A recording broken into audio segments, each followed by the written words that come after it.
नमस्कार, मी अश्विनी गोदे. ॲडव्हान्स खबर मराठी न्यूज चॅनलमध्ये तुम्हा सर्वांचं मनपूर्वक स्वागत करते. पाहूयात आजची एक ठळक बातमी. आज आपल्या या ठिकाणी लोकनियुक्त सरपंच, त्यांचे सर्व सहकारी, विविध विकास कामाच्या शुभारंभाच्या निमित्तानं या ठिकाणी व्यासपीठावर उपस्थित, ज्यांनी आता मनोगत व्यक्त केले ते या भारतीय जनता पार्टीच्या ग्रामीणचे अध्यक्ष, आमचे बंधुतुल्य सहकारी सम्राटबाबा महाडिक, भारतीय जनता पार्टीच्या प्रदेशचे सदस्य, आम्हा सर्वांचे मार्गदर्शक आदरणीय राजारामभाऊ गरुड, सांगली जिल्हा किसान मोर्चाचे अध्यक्ष ॲडव्होकेट विशालजी मोहिते, आपल्या मंडळाचे अध्यक्ष आमचे बंधुतुल्य सहकारी विकासजी सूर्यवंशी, ज्यांनी या ठिकाणी भारतीय जनता पार्टीमध्ये प्रवेश केला, ज्या गावाला इतिहास आहे, ज्या गावानं आजपर्यंतच्या वाटचालीमध्ये विशेषतः या खोऱ्यामध्ये कायमच असत गावनं आपला एक वेगळा ठसा उमटवण्याचा प्रयत्न केला. त्या गावचे सुपुत्र, लोकनियुक्त सरपंच, आपणा सर्वांचे ज्येष्ठ सहकारी मोहन जगन्नाथ जाधव उर्फ आबा, त्यांच्यासोबत प्रवेश केलेले त्यांचे सर्व सहकारी, मी वेळेअभावी सर्वांचा नामोल्लेख या ठिकाणी करत नाही, ज्यांच्या पुढाकारानं हा अत्यंत चांगला सोहळा या ठिकाणी संपन्न होतोय, ते या गावचे सर्व वडीलधारी, तानाजी जाधव साहेब असतील, जाधव सर असतील, संदीप जाधव, सतीजी जाधव, भगवानजी मुळीक, बाळासो जाधव, संभाजी आबा, आनंद जाधव, हरी जी निवृत्ती जाधव, आदरणीय मारुती भाऊजी, व्यासपीठावर उपस्थित या परिसरातील सर्व आमचे ज्येष्ठ मार्गदर्शक, बाळूकाका असतील, चिनाभाऊ असतील, आमचे आप्पा असतील, रामभाऊ देशमुख, आमचे होनमाने माजी कृष्णा कारखाने संचालक, विद्यमान संचालक आमचे आदरणीय पवारसाहेब, क्रांती कारखान्याचे रामापूरचे सरपंच, शिंदे सरकार, व्यासपीठावर आदरणीय चिंचणीचे दादा उपस्थित, पपिकाताई सुतार,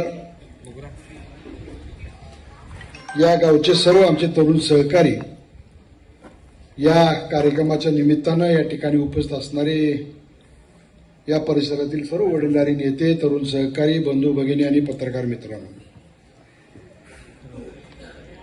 अध्यक्ष आणि पक्षाच्या सर्व पदाधिकाऱ्यांनी,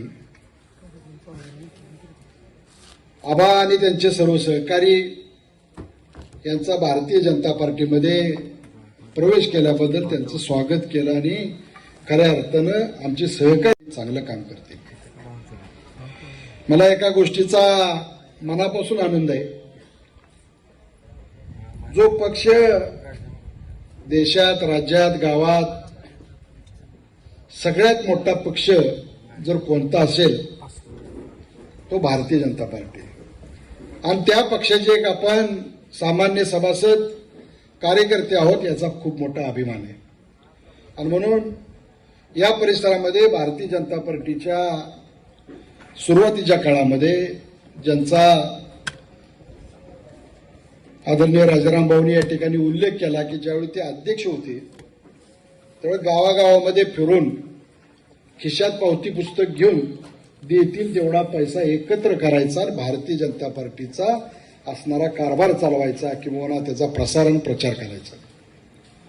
एक एक कार्यकर्ता एकत्र करून या पक्षाची बांधणी करण्याचं योगदान या परिसरातल्या खूप असंख्य मंडळींचा आहे की जिथं देवराष्ट्राचे आमचे बोंगाळे आहेत, असे असंख्य कार्यकर्ते की ज्यांचा या ठिकाणी उल्लेख करणं आवश्यक आहे. त्यांनी हा पाया रचला म्हणून आज भारतीय जनता पार्टीचं शिखर होताना आपण बघतोय. हे त्याच्या पाठीमागचा खऱ्या अर्थानं त्या कार्यकर्त्यांचं खूप श्रम आहे.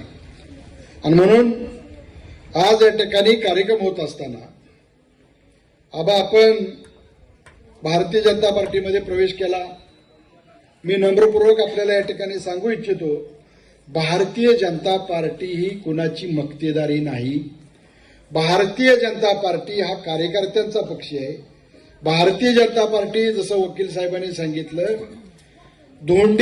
भांडी धुणं करणारी माऊली ही जर बंगालमध्ये त्या बंगालच्या विधानसभेचे सदस्य म्हणजे आमदार होत असेल तर भारतीय जनता पार्टीची ताकद काय. भारतीय जनता पार्टी अशा कार्यकर्त्याकडे लक्ष देते की तो कार्यकर्ता भविष्यातला तिथला लोकप्रतिनिधी किंवा लोकांची सेवा करणारा कार्यकर्ता असला पाहिजे.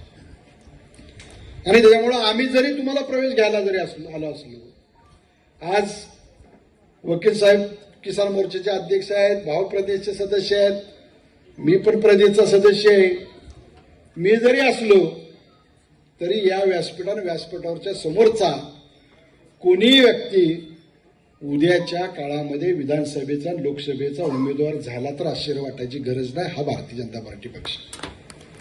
आणि म्हणून माझी आपल्याला या निमित्तानं विनंती आहे, ज्याचा उल्लेख सम्राट बाबांनी या ठिकाणी केला, 19ला विधानसभेच्या निवडणुकीला भारतीय जनता पार्टीचा अशोकभाऊ आपण जर उमेदवार असतो तर त्याच वेळी मतदारसंघाचं काम करणारा आमदार कसा असतो हे आपल्याला दाखवता आलं असतं. पण घडलं काय, त्यावेळची शिवसेना उद्धव बाळासाहेब ठाकरे यांची शिवसेना, त्या शिवसेनेनं हा मतदारसंघ विकला. कोणी विकत घेतला? ज्यांना खात्री ना तुमच्यावर, ना मतदारावर, ना त्यांच्या कार्यकर्त्यावर, ना त्यांच्या पक्षावर, अशा एका कार्यकर्त्याने तो मतदारसंघ विकला. आणि पुन्हा मग मला त्या पक्षाचा उमेदवार करा अशी सूचना आल्यानंतर मी मुख्यमंत्री महोदयांना सांगितलं, मी भारतीय जनता पार्टीचा कार्यकर्ता, मी कुठल्या पक्षात जाऊन उभा राहणार नाही. कालची विधानसभा झाली. आज योगायोगानं काळानं रूप असेल पण आपण सगळे एका व्यासपीठावर आहोत. या मतदारसंघामध्ये स्वर्गीय क्रांती अग्रणी जी.डी. बापू आणि स्वर्गीय संपतराव देशमुख अण्णा आणि तुमच्यासारखी स्वाभिमानी जातीवंत कार्यकर्ते तो विचार, आज हा मतदारसंघ कुठे गेला असता. आज आमच्यासारखे असंख्य कार्यकर्ते मोठ्या गप्पा मारतो, पण भांडवल मी माझ्या डोळ्यानं अनुभवलंय. मला आता आनंद झाला, आबा तुमचे सहकारी काय नव्हतं, किरण दादांनी मला जाता जाता सांगितलं, आता काळजी करू नका, आता कोण काय आडवं येते मी बघतो. त्या काळामध्ये ही व्यासपीठ काय, पण आम्हाला कुठल्या तरी घरात सुद्धा बैठक घ्यायची अडचण असायची. स्वर्गीय शंकर बापूच्या सारख्या माणसाला सुद्धा मारहाण झाली. अशा असंख्य कार्यकर्त्यांचं योगदान आहे. तेव्हा ही पार्टी इथं उभा राहिली, तेव्हा आपण कापडं घालतो, ही वस्तुस्थिती आहे. हे ज्या दिवशी तुम्ही विसराल त्या दिवशी राजकारणाला, समाजकारणाला, त्या विचाराला कसलाही अर्थ नाही. आणि त्यांच्या त्यागातनं आणि त्यांच्या वाटचालीमधनं ही पार्टी, हा विचार या ठिकाणी वाढलेला आहे. तो टिकवण्याची जबाबदारी ना माझी एकट्याची, तुमची, आमची, प्रत्येक स्वाभिमानी कार्यकर्त्याचं ती गरज आहे की हा विचार आपण टिकवला पाहिजे. आज ताट मानेनं आमचा शेतकरी सांगतो, मला कशाची गरज नाही. कालच्या निवडणुकीला अखंड सगळी सत्ता एका बाजूला आणि आपण 8-10 जण कार्यकर्ते या सगळ्या जिगरबाज नेते मंडळींच्या जीवावर विधानसभा लढली. असं असताना सुद्धा, कोण कोणाला मदत करते असं असताना सुद्धा तुम्हाला 3-3 हजार नोकऱ्यांची ऑर्डर काढावी लागते. ते आपण बोगस. सांगायचं तात्पर्य एवढं आहे, ज्याच्या मनगटामध्ये विश्वास धमक आहे त्याला काही फरक पडत नाही. मला एवढं माहित होतं पहिल्या दिवशी 15,000 मताचा या मतदारसंघामध्ये फरक आहे. ओके सर, बरोबर का? हा फरक आपण काढला तर या विधानसभेमध्ये आपण जिंकू शकतो. कोणी काही करायचे करू दे.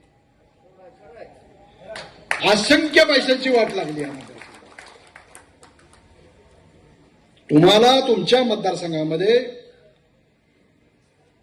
या मतदारसंघाच्या वाटचालीमध्ये, घडणीमध्ये स्वर्गीय पतंगराव कदम साहेबांचं योगदान आहे. आम्ही ती नाकारत नाही.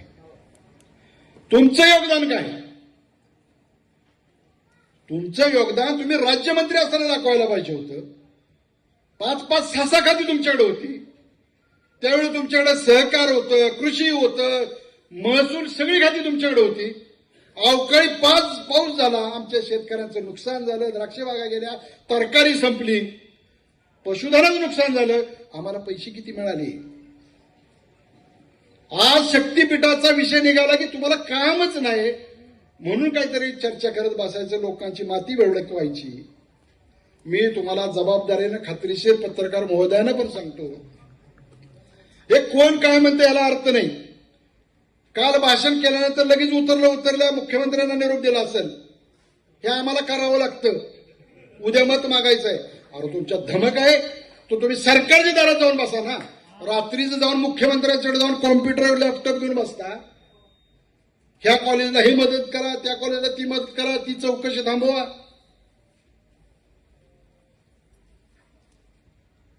आणि मग असं असताना मी तुम्हाला खात्रीशीर जबाबदारीने सांगतो, राज्याचे मुख्यमंत्री, आपल्या जिल्ह्याचे पालकमंत्री चंद्रकांत दादा, जिथून शक्तीपीठाचा रस्ता जाईल, जोपर्यंत तुम्ही होय म्हणणार नाही तोपर्यंत सरकार तुमच्यावर जबरदस्ती करणार नाही. याची गरज नाही. आम्ही त्याला सक्षम आहोत. सरकार तुमच्या बरोबर आहे. कुणी काही बोलताप्पा आणि इथं अपप्रचार करायची आवश्यकता नाही.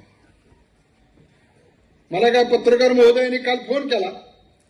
मला म्हणजे तिथं नाव घेतलं नाही, पण तिथं उल्लेख झाला की कुठं आहेत जिल्हा परिषदचे माजी अध्यक्ष, बरोबर का? सत्ताधारी कुठं आहेत? इथले आमदार आदरणीय अरुणांना कुठं आहेत, बरोबर का?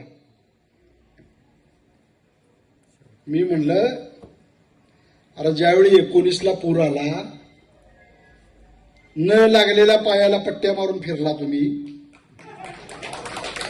त्यावेळी हाच संग्राम देशमुख जिल्हा परिषदेचा अध्यक्ष होता. ग्रामपंचायतीच्या तलाठी कार्यालयामध्ये बसून 10,000 रुपये रोखीनं वाटणारा हा राज्यातला एकमेव मुख्यमंत्री देवेंद्र फडणवीस. तुम्ही काय केलं? त्यावेळी जनावर नाही, पशुधनाला, कोंबड्यांना सुद्धा पंचनाम्यानुसार आर्थिक मदत करण्यात आली. ज्याच्या घराला पाणी लागलं त्याला घराची रक्कम दिली, घर बांधून दिलं. ही मदत सरकारने केली. आणि त्यावेळी आम्ही होतो. आमच्या सरकारच्याच बुटीत तुम्ही बसून फिरत होता, फोटो काढत होता. एकदा तर मला अनुभव असा आला, आम्ही सगळी एका बोटीत होतो आणि त्याचा फोटोग्राफर काय थांबाना फोटो काढायचा, त्याला फोटो काढायचा होता. आम्ही किती काळजी घेतो. ती लागली बोट हलायला. मी गमतीनं भाऊ त्यांना म्हटलं, जरा बोट कडलं घ्या, आपल्यासोबत फक्त अण्णा नाहीत, अण्णांना पण घेऊ, म्हणजे एकदा हा मतदारसंघ शांत होऊन जाईल. सांगायचं तर विनोदाचा भाग सोडून द्या. अरे पण पूर आहे, काय परिस्थिती आहे, लोकांना प्यायला पाणी मिळालं, लोक हवालदिल झाली. बघता बघता गोट्यातली जनावरं सुपडासाप झाली आणि तुमचे फोटो काढायचं नाही. कोरोनाच्या काळात आमचा दवाखाना कुठे गेला होता का? आमची माणसं या जिल्ह्यातला, मी तुम्हाला जबाबदारीने सांगतो, तुम्ही खात्री करून घ्या, कोणत्या हॉस्पिटलमध्ये सगळ्यात जास्त मृत्यू झाला याची जर माहिती घेतली तर सगळ्यात चांगल्या हॉस्पिटलचं नाव तुमच्या लक्षात येईल. माहिती घ्या. त्यामुळे या देशाचे प्रधानमंत्री नरेंद्र मोदींनी इतर देशाची, इतर राष्ट्राची माहिती घेतली तर ट्रकाने, डंपरनं माणसं पुरली जायची. 140 कोटी लोकसंख्येचा देश, या देशातली माणसं वाचवण्याचं काम कोणी केलं असेल तर ते भारतीय जनता पार्टीच्या नेत्यांनी केलं. मोफत लस दिली. आम्ही सर्दीवरची गोळी पण मोफत देत नाही आणि दिलीच. 5% माफ केले तर सांगतो आम्ही, इलेक्शनच्या वेळी कोणतर माणूस येतं तुझं दवाखान्याचं बिल माफ केलं तर, तुझा ऍडमिशनचं फी माफ केली होती. हे आम्ही केलेल्याचा मीपणा सांगायला लोक येतात. मी हे सगळं सांगायचं कारण एवढं होतं, या स्टेजवरच काय, पण या गावात बैठक घ्यायची अडचण होती. कृष्णा कारखान्याच्या निवडणुकीला आम्ही एकदा आलो, एका घरात बसलो होतो आम्ही, आमची गाडी भाऊ फुटली, माझ्या समोर बापूंच्यावर हात कोणीतरी उचलला. 4 वर्षात आबा जाधव गुरुजी 4 वर्षात आम्ही चोखता हिशोब व्याजासकट दिला. आम्हाला कोणी धक्का लावला असता तर 100 वेळा चालला असता, आम्ही मान्य केलं असतं. चला, राजकारणामध्ये समाजकारणामध्ये हे होऊ शकतं. अरे ज्याने आम्हाला ताकदीनं उभा केला, आम्हाला बळ दिलं, आमच्या डोळ्यात देखत जर त्यांच्यावर हल्ला होत असेल तर मेलेलं बरं, तिच्या पोटाला जन्माला येऊन उपयोग काय. आणि एका गोष्टीचं समाधान आहे की आम्ही समाधानानं व्यासपीठातच काय, पण चौकात तुम्ही सभा घेताय, इथल्या सगळ्या आमच्या सहकाऱ्यांना मनापासून देता येईल एवढे धन्यवाद कमी. आणि आबा काय काळजी करू नका, कालच्यानं काय गावात नाटक चालले मला जवळनं माहिती. नाटक करणाऱ्यांना माझी एक वेळ विनंती, संग्राम देशमुखकडनं काम करून घ्यायला येताना कोण आलं होतं, तुमच्या धमक दानत असती का नाही, तर इथल्या पाणी पुरवठा योजनेच्या काम कोणी मंजूर केलं, त्याचं उद्घाटन कोणी केलं, सत्ता तुमच्याकडेच होती, शाळेचं काम कोणी करून दिलं. आम्ही त्यावेळी बघितलं नाही कुठल्या पक्षाची सत्ता आहे, मला कोण सांगतंय. त्यामुळे उद्या ते सुद्धा नेते आल्याशिवाय राहणार नाही त्याची मला खात्री, मागच येणार होती. काही दिवसापूर्वी तुम्हाला अडवणारीच माणसं प्रवेश करणार होती, का थांबली मला माहित नाही. त्यांनाही सांगतो, भारतीय जनता पार्टी हा मोठा पक्ष आहे, तुम्ही आला तरी तुमचं स्वागत आहे. आपल्याला आता पक्षाची ताकद वाढवायची. आणि म्हणून मी आपल्याला या ठिकाणी नंबरपूर्वक सांगतो, येणाऱ्या काळात 2 वर्ष राहिले मला वाटतं ग्रामपंचायत, बरोबर, न होणारी कामाची यादी द्या, ती काम आपण करून टाकू. होणारी कामं तर होतीलच. 2 महिन्यापूर्वी डॉक्टर आपण त्या रस्त्याचं काम व्हावं म्हणून नितीन शेठ आमच्याकडं तुम्ही सगळ्या नेते मंडळींनी विनंती केली. 2 महिन्यामध्ये 55 लाखाचा रस्ता पूर्ण झाला. मी कधीच उद्घाटन करत नाही, जिल्हा परिषदेवर पण भाऊ वैतागून गेले माझ्याकडे, कधी नारळ फोडा मिळाला नाही. तुमच्यामुळे जर आम्ही पदावर बसलो असेल तर तुमची सेवा करणं हे आमचं क्रमप्राप्त, आमचं कर्तव्य आहे. आम्ही काम केलं सांगायचं काही गरज आहे. सम्राट बाबांनी सांगितलं ते होय, ती कराय. ज्यावेळी राज्याच्या मुख्यमंत्र्यांनी त्यांना विचारलं की तुमच्या आघाडीचं आम्हाला मदत पाहिजे रयत क्रांतीची, त्यावेळी त्यांनी सांगितलं आम्ही बिनशर्त पाठिंबा देतो, पण संग्राम देशमुख अध्यक्ष पाहिजे. ही त्या कुटुंबाची ना आपली संबंध. आणि म्हणून ते या ठिकाणी जिल्हा भारतीय जनता पार्टीचे अध्यक्ष म्हणून काम करत आहेत. झाल्या बघता बघता गमतीवारी आपले उमेदवार पराभूत झाले, पण पराभवानं खचून जायची गरज नाही. आयुष्यात माझ्या माहितीप्रमाणे 95 आणि त्याच्यापूर्वी कडेपूर जिल्हा परिषद गट सोडला तर तुम्हाला बोलायला कधीच नाही. गेल्या पंचवार्षिकला जिल्हा परिषदला 8 पैकी 7 सदस्य आपले निवडून आले. पंचायत समिती आपल्या विचारात झाली. तीच पंचायत समिती आपण सलग 3 वेळा महाराष्ट्रामध्ये यशवंत पंचायत राजमध्ये पहिल्या 3 बक्षिसांमध्ये 3 वेळा पंचायत समिती आणली. जिल्हा परिषद केंद्रामध्ये 3 वेळा स्वच्छ भारत अभियानासारख्या अवघड अभियानामध्ये, आणि राज्यामध्ये यशवंतराव चव्हाण साहेबांच्या नावाने जो पुरस्कार आहे यशवंत राज्य पुरस्कार, त्या पुरस्कारामध्ये प्रथम क्रमांक मिळवला. हा वशिल्याने मिळत नाही, सरकारवर ओतून मिळत नाही. स्पर्धा त्यावेळी सांगली जिल्हा आणि बीड जिल्ह्याची होती. बीड जिल्ह्याच्या पालकमंत्री ग्रामीण विकास मंत्री होते. पण मार्कामध्ये सांगली जिल्हा कितीतरी पुढं असल्यामुळं इच्छा असून सुद्धा पंकजाताईंना तेवढं काही करता आलं नाही. तिने सांगली जिल्ह्याला नंबर दिला. सांगायचं तात्पर्य ही पदं भोगायची नव्हेत, ही पदं शोची नाहीत, ही पदं लोकांची सेवा करण्याची. कित्येक मंडळींना आपण त्या काळामध्ये मदत केली. येणाऱ्या काळामध्ये सुद्धा राजकारण विरहित निधीची चिंता करू नका तुम्ही. लागल तेवढा विकासाचा निधी तुम्हाला इथं मिळेल. पाहिजे ती विकासाची कामं आम्ही इथं करू. मला आठवत नाही पण किमान कोटीच्या आत तुमच्या गावाला मी अध्यक्ष असताना पैसे दिले नसतील. एकूण हिशोब मला आता माहित नाही. 8 कोटी.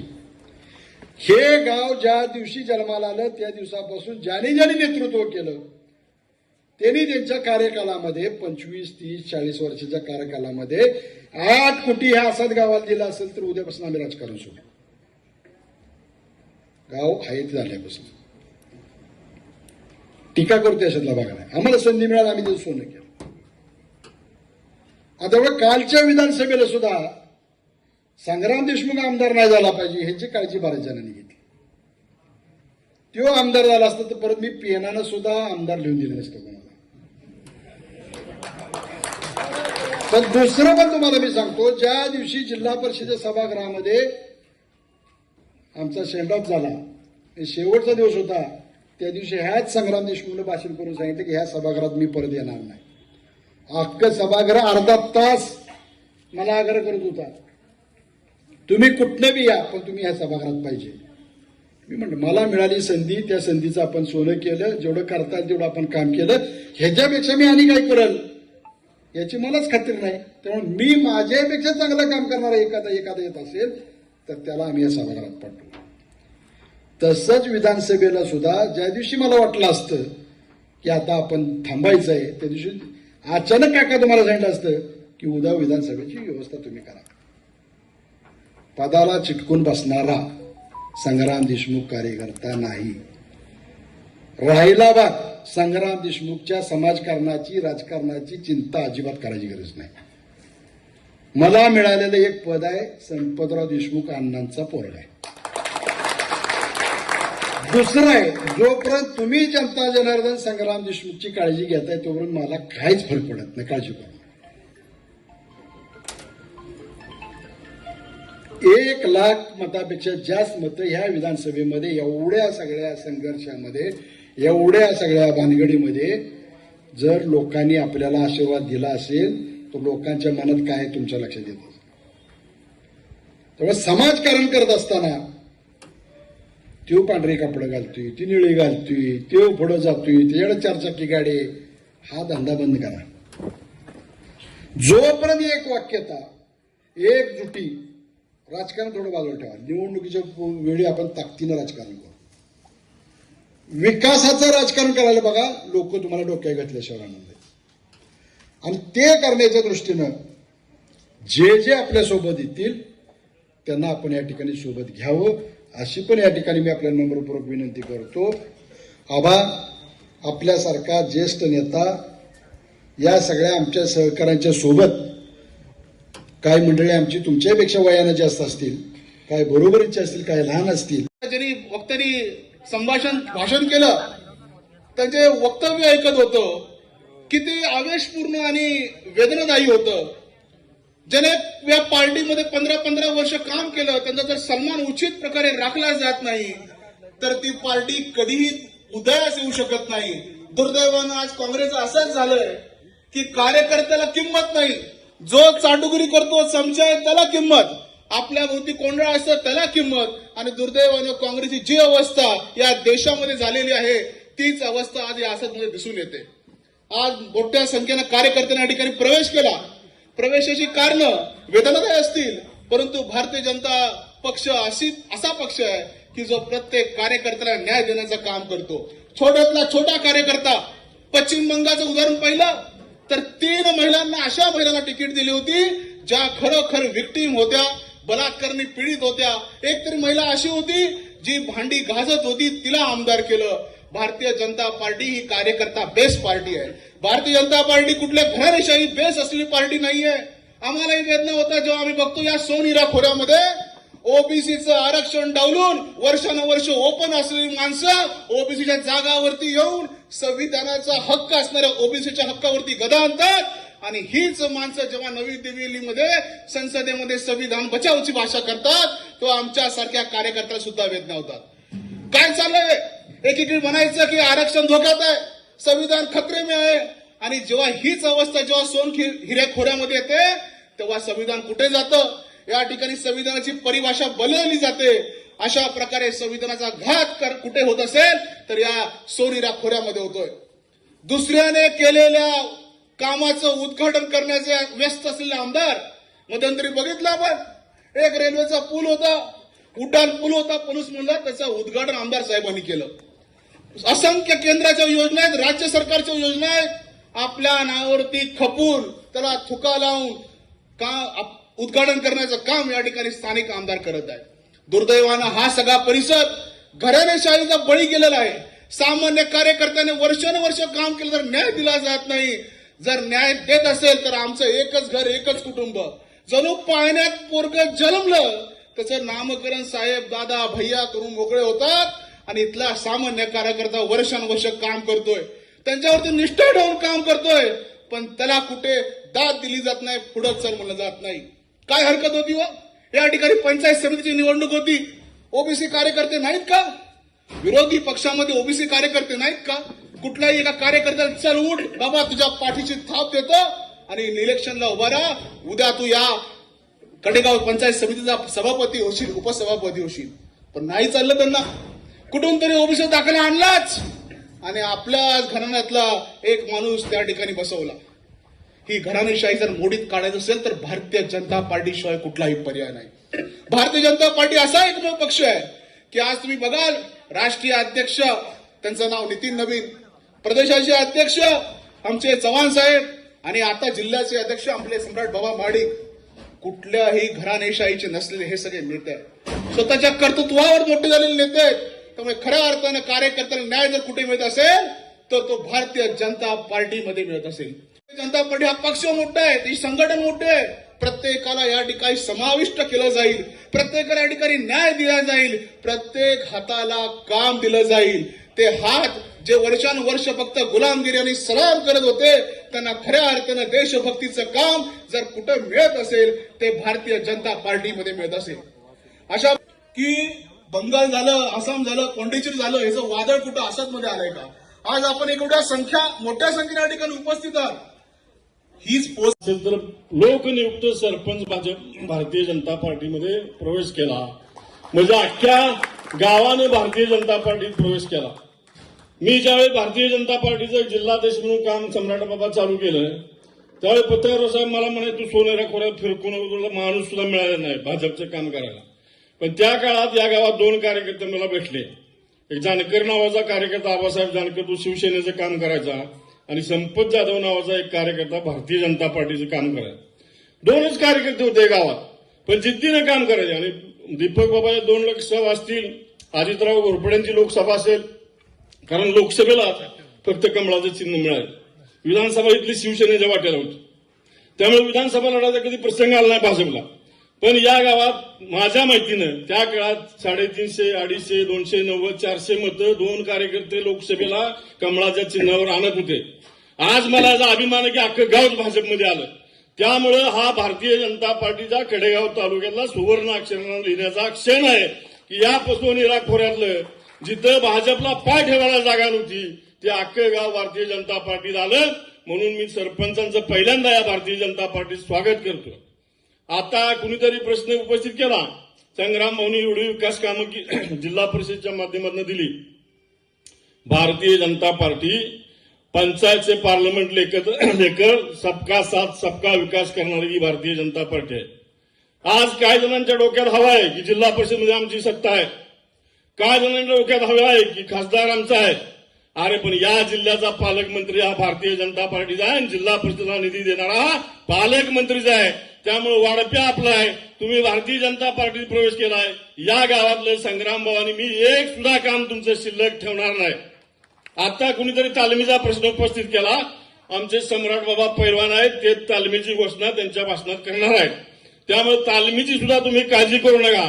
आणि म्हणून या सोनेरा खोऱ्यात आतापर्यंतची अवस्था अशी आहे की आता काल घोगावला त्यांनी शेतकरी उठवून बसले आणि शक्तीपीठाला विरोध करायसाठी जयंत पाटील, विश्वजित कदमाने शेतकरी उठवून बसले. अरे तुमचा विकास होतोय, तुम्ही 100-100, 200 एकर शेतकऱ्याच्या जमिनी लागता, भारतीय विद्यापीठाच्या नावाखाली विकासाची गंगा आणता म्हणून शेतकऱ्यांच्या जमिनी लागता तुमच्या वेगवेगळ्या सहकारी संस्थांसाठी जमिनी घेतल्या तुम्ही, त्यावेळी शेतकऱ्यांच्या मान्य होत नाही. या देशात जे महामार्ग झाले, जे रस्ते झाले, या देशाच्या विकासासाठी आदरणीय या देशाचे परिवहन मंत्री माननीय नितीन गडकरी साहेबांनी ज्या राष्ट्रात रस्ते चांगले, वाहतूक व्यवस्था अत्यंत वेगवान, त्या देशाचा विकास सगळ्यात मोठा वेगवान विकास होतो. आणि म्हणून 11व्या स्थानावर असणारा भारत हा आता 5व्या स्थानावर जगात आलेला आहे. त्याला 3 नंबरच्या स्थानावर आणायचा असेल तर या देशातला आणि या राज्यातलं सगळे रस्ते झाले पाहिजेत आणि सगळे खेडी एकमेकांना जोडली पाहिजेत. म्हणून शक्तीपीठ महामार्ग महाराष्ट्र राज्याचे मुख्यमंत्री आदरणीय देवेंद्र फडणवीस यांनी हा अंमलात आणलेला आहे. गपचूप मध्ये जायचं, जयंत पाटलांनी मुख्यमंत्र्यांना भेटायचं आणि सांगायचं शक्तीपीठ आमच्या तालुक्यात येऊ द्या. गपचूप फायली घेऊन जायचं, आपल्या विद्यमान आमदारानं गपचूप जाऊन सह्या करून मुख्यमंत्र्यांच्या आणायच्या. त्यावेळी तुम्हाला सरकार चालते आणि तुमच्या मतलबी राजकारणासाठी शेतकऱ्यांना उठवून बसायचं आणि सांगायचं की शक्तीपीठ मार्गाला विरोध करा म्हणून. पण कुठल्याही परिस्थितीत हा शक्तीपीठ महामार्ग झाल्याशिवाय राहणार नाही. तुम्ही किती रस्त्यावर आला, हे सरकार शेतकऱ्यांचा जमिनीचा मोबदला म्हणून आज शासनाचा जो रेडी रेकनरचा दर आहे त्याच्या 5 पट पैसे शेतकऱ्याला मिळवून देणार आहे सरकार. आणि बाजारभावाच्या मूल्यापेक्षा 5 पटीने तुमची 2 गुंठ जमीन जर शक्तीपीठ महामार्गात जात असेल तर त्याचा बाजारभाव समजा 5 लाख रुपये गुंठा किंमत असेल तर 5 ती जनता ठरविल. जनता जनार्दन दरबारात या भारतीय जनता पार्टीत कधी कमळ फुलणार नव्हतं. सांगली जिल्ह्यात पतंगराव मला म्हणे दगडाव डोकं आपलं तर तुझं कमळ फुलणार नाही. 4 आमदार एकदा निवडून आले, खासदार निवडून आला, जिल्हा परिषद आली, पंचायत समिती आल्या. त्यामुळे असं तुम्ही हे आम्हीच वसंतदाराचे वारस आणि पतंगरावचे वारस ताम्रपटा घेऊन आलो कायमस्वरूपी, हे ताम्रपटा आमचंच लावलेले आणि आमच्याच पिढीतली आमच्याच कुटुंबातली माणसं सत्ता बघणार. या जिल्ह्यातल्या जनतेला सगळं माहित आहे कोण खरं कोण खोटं, कुठला पक्ष खरा आणि कुठला पक्ष खोटा. जर काँग्रेस आता डुबायला लागले, काँग्रेसचं अस्तित्व शिल्लक नाही. या महाराष्ट्रात 10-15 फक्त आमदार शिल्लक राहिलेत काँग्रेसचे. त्यामुळं भविष्यात त्यांची सत्ता कुठे येणार नाही, राज्यात येणार नाही, केंद्रात येणार नाही. त्यामुळे यांच्यापासून या सोनेरा खोऱ्याचा विकास कधीच होणार नाही. या सोनेरा खोऱ्याचा विकास करायचा असेल तर तुम्ही आशेतकरांनी घेतलेला हा निर्णय, भारतीय जनता पार्टीत येणारा निर्णय एकदम स्तुत्य आहे. आणि भारतीय जनता पार्टी केंद्रात सत्तेत आहे, राज्यात सत्तेत आहे, जिल्ह्याचा पालकमंत्री आपला आहे. त्यामुळं तुम्हाला विकासाची गंगा या सोनेरा खोऱ्यात आणायची असेल तर अनेक गावातल्या सरपंचांना माझं आव्हान आहे की भारतीय जनता पार्टीत तुम्ही प्रवेश करा. भारतीय जनता पार्टी तुम्हाला काही सुद्धा कमी पडून देणार नाही. म्हणून भविष्यात सुद्धा सम्राट बाबा तुम्ही लक्ष द्या. जिथं जिथं पक्ष प्रवेश असतील, जिल्ह्यात असू दे, कुठे पण आम्हाला बोलवा, आम्ही याल तर आहे.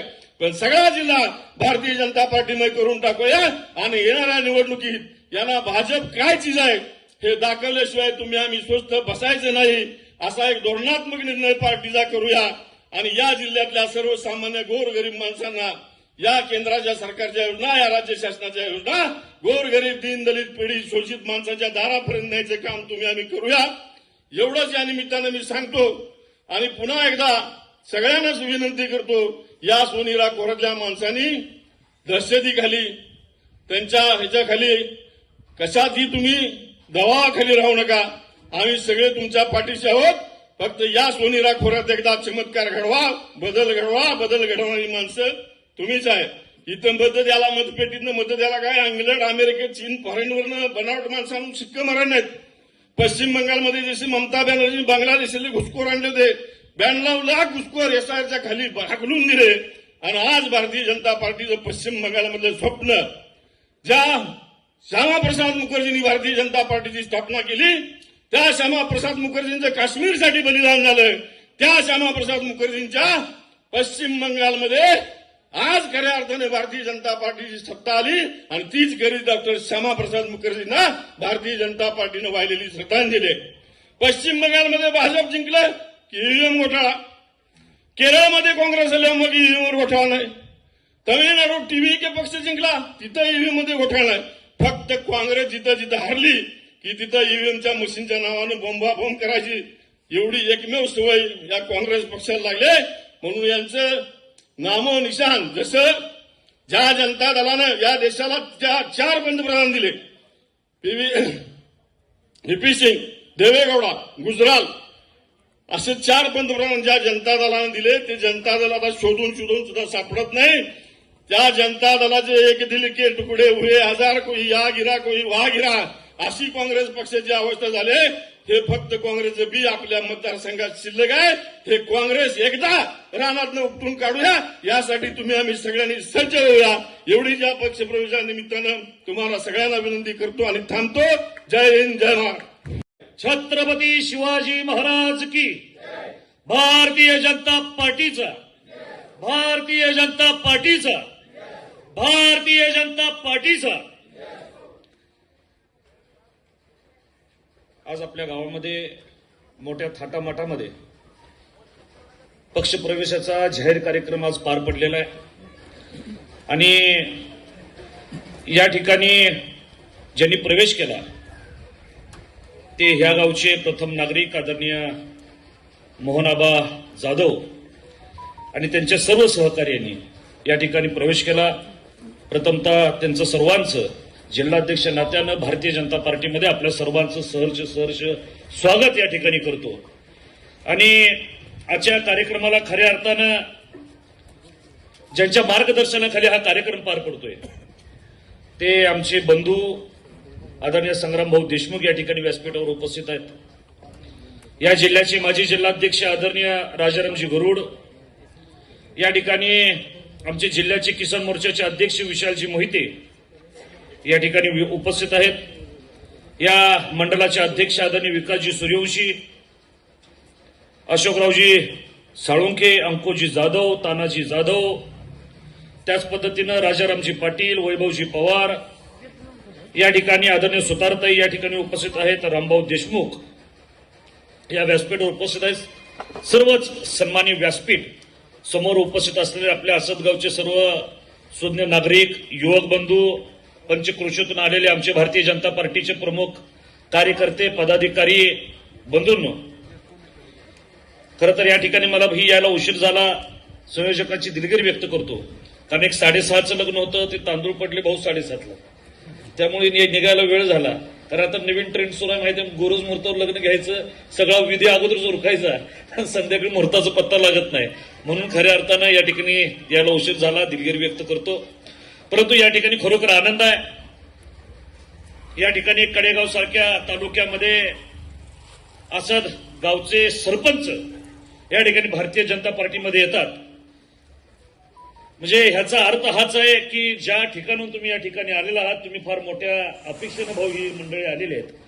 जिल्हा अध्यक्ष नात्यानं संग्राम भाऊच्या वतीनं तुम्हाला एक शब्द देतो, भविष्यामध्ये तुम्ही कधीही नाराज होणार नाही की आमचा निर्णय चुकला असं कधीही वाटणार नाही. त्या पद्धतीची या ठिकाणी भारतीय जनता पार्टीच्या वतीनं आम्ही ताकद तुमच्या मागे या ठिकाणी उभं करू. विकास कामांचा निधी असेल, आपण बघितलं मगाशी बरेच मान्यवरांनी सांगितलं की आदरणीय संग्राम भाऊ देशमुख यांनी जिल्हा परिषद अध्यक्ष असल्यापासून ह्या गावाला काय काय दिलं, अजून गावाला काय काय पाहिजे ह्याची यादी तुम्ही या ठिकाणी आम्हाला वाचून दाखवली. या ठिकाणी संग्राम भाऊच्या वतीने तोही मी या ठिकाणी शब्द देतो. बरेच बोल तुम्ही सांगितले, पुढच्या वेळेस तुम्ही मला कार्यक्रम बोलवा, गावातील एकही बोल तुमचा कुठला कॉन्क्रीटीकरण गटरशिवाय शिल्लक राहणार नाही. त्याच पद्धतीनं असणारे सर्व पानंद रस्ते असतील, इतर विकास कामं असतील. मगाशी एक आपल्या बंधूंनी सांगितलं तालमीच असेल, अध्यक्षांचा मला माझी जिल्हाध्यक्षांचा आदेश आहे की त्याची घोषणा तुम्ही करा. निश्चितपणाने एक चांगले डौलदार तालीम सुद्धा ह्या गावामध्ये संग्राम भाऊ आपण ह्या येणाऱ्या काही दिवसामध्ये आपण उभं करूया. विकास निधीची चिंता करण्याची गरज नाही. भारतीय जनता पार्टी आज केंद्रामध्ये सत्तेमध्ये, जिल्ह्यामध्ये जिल्ह्यामध्ये राज्यामध्ये सत्तेवर आहे. या ठिकाणी मोठ्या मनाचे पालकमंत्री सुद्धा भारतीय जनता पार्टीचे चंद्रकांत दादा पाटील आहेत की सातत्यानं संग्राम भाऊंना हवं ते या ठिकाणी देण्याचा प्रयत्न करतात. कारण जिल्हा परिषद अध्यक्ष सुद्धा ज्यावेळी निवड करायची होती चंद्रकांतचा आग्रह तुमच्यासाठी जास्त होता. काय खरं आहे भाऊ, ते आम्ही होतो त्यामध्ये आमचा थोडा खारीचा वाटा होता. आमची विकास आघाडीचे 4 सदस्य निवडून आले होते, परंतु कोल्हापूरची त्यावेळेस असं घडलं की कोल्हापूरमध्ये भारतीय जनता पार्टी सत्ता गेली 2.5 वर्षानंतर. सांगलीची जाईल का अशी काही परिस्थिती निर्माण भाऊ झाली होती. परंतु जिल्हा परिषदेचा अध्यक्ष कोण, करायचा हा थोडा विषय त्यावेळी सुरू होता. भारतीय जनता पार्टीनं त्यावेळी आम्ही विकास आघाडीमध्ये होतो, आमची विकास आघाडी होती, विकास आघाडीचा पाठिंबा द्यायचा होता. आम्ही चंद्रकांतदांनी एकच सांगितलं की जर संग्राम भाऊ देशमुख यांचं नाव असेल, आमचा बिनशर्त पाठिंबा हा भारतीय जनता पार्टीला राहील. एकही आम्हाला त्या ठिकाणी पद देऊ नका. मला त्यावेळी दादानी सांगितलं, सम्राट जे तुझ्या मनात आहे तेच माझ्या मनात आहे, त्यामुळे संग्राम भाऊचा अध्यक्ष होणार, तुझी चिंता नसावी. आणि म्हणून बघितलं आपण, संग्राम भाऊ जिल्हा परिषदेचे अध्यक्ष झाले. आतापर्यंतच्या जे काही अध्यक्ष झाले त्यामध्ये काही हाताच्या बोटावर मोजणे एवढे अतिशय चांगलं काम केलं. त्यामध्ये संग्राम भाऊंचा अव्वल नंबर त्या ठिकाणी लागतो. एवढं चांगलं काम त्यावेळी संग्राम भाऊंनी करून दाखवलं. कोट्यावधींचा विकास निधी या ठिकाणी ह्या विधानसभा क्षेत्रामध्ये आणला. आपण बघितलं एक विकासाची गंगा त्यावेळी या ठिकाणी वाहू लागली. आणि नंतर आपण बघितलं की नशिबानं 2019 तिकीटच आपल्याला मिळालं नाही.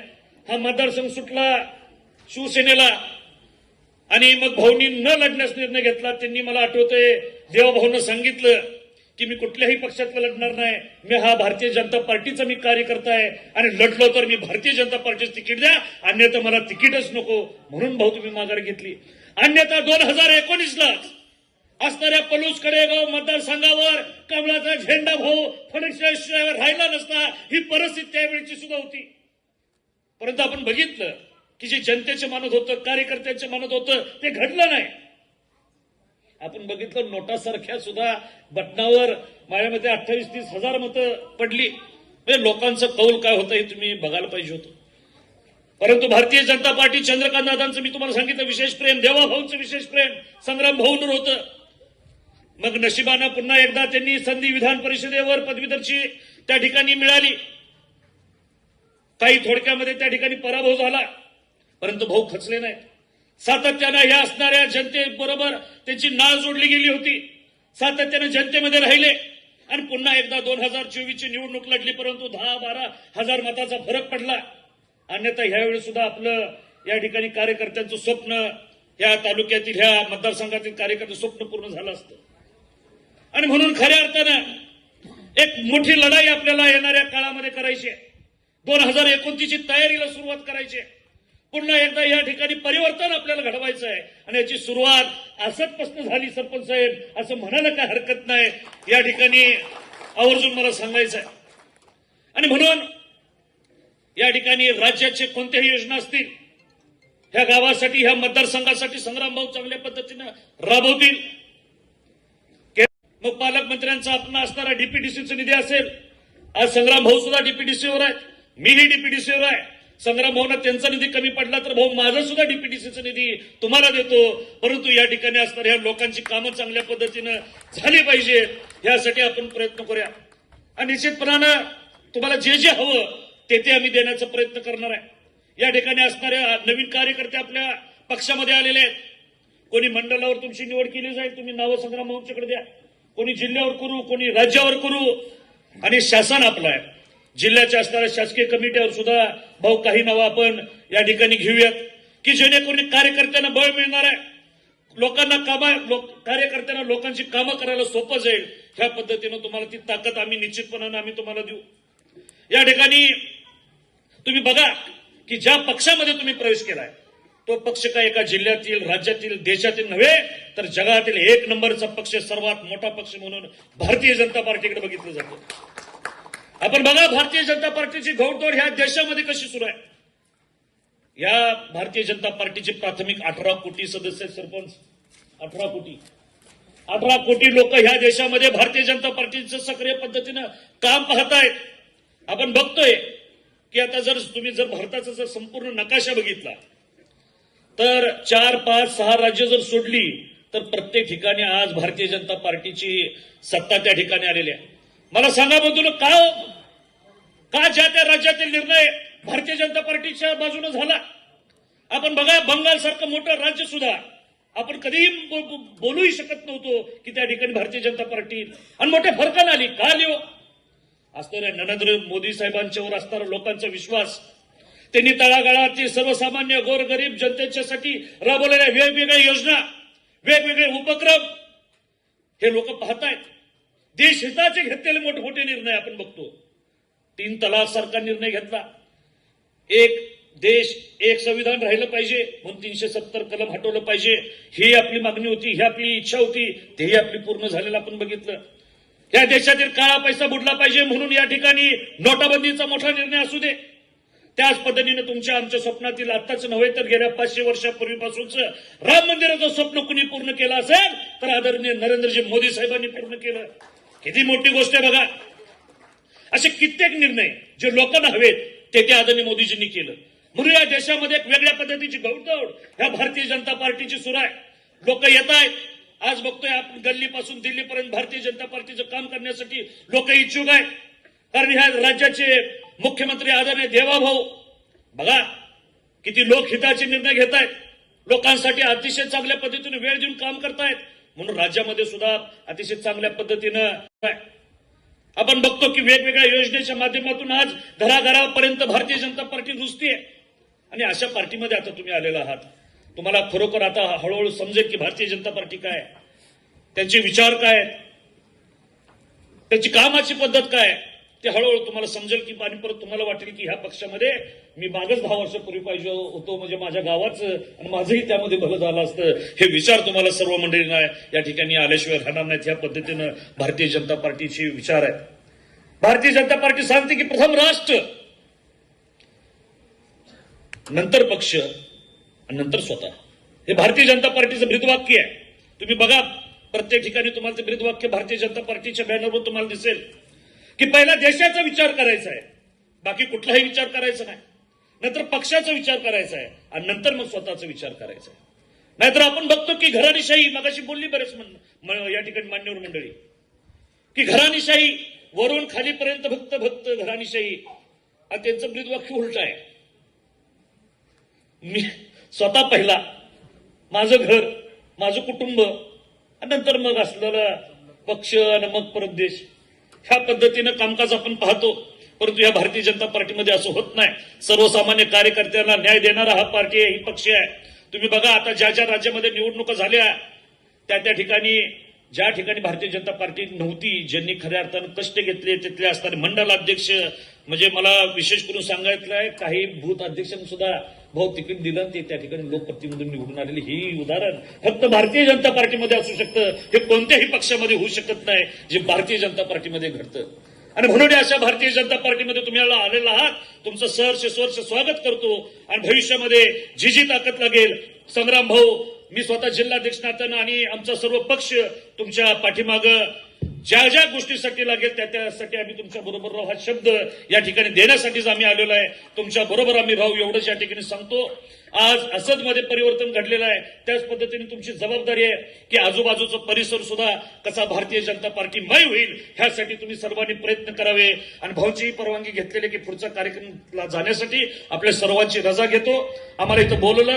उमेश उर्फ विजय साहेबराव भोकरे, माननीय उमेश उर्फ विजय साहेबराव भोकरे यांचा या ठिकाणी भारतीय जनता पार्टीमध्ये प्रवेश संपन्न होत आहे. तसेच इथे समोर ओके, माननीय आदिनाथ गोरख यादव यांचा या ठिकाणी भारतीय जनता पार्टीमध्ये स्वागत करून सत्कार संपन्न होत आहे.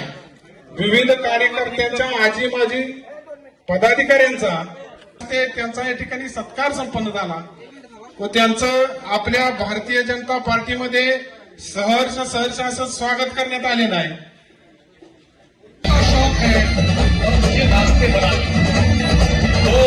देशाचा सन्मानाने लोभिला हो गट्टे पार, या प्रगत भारत भूमीचे हो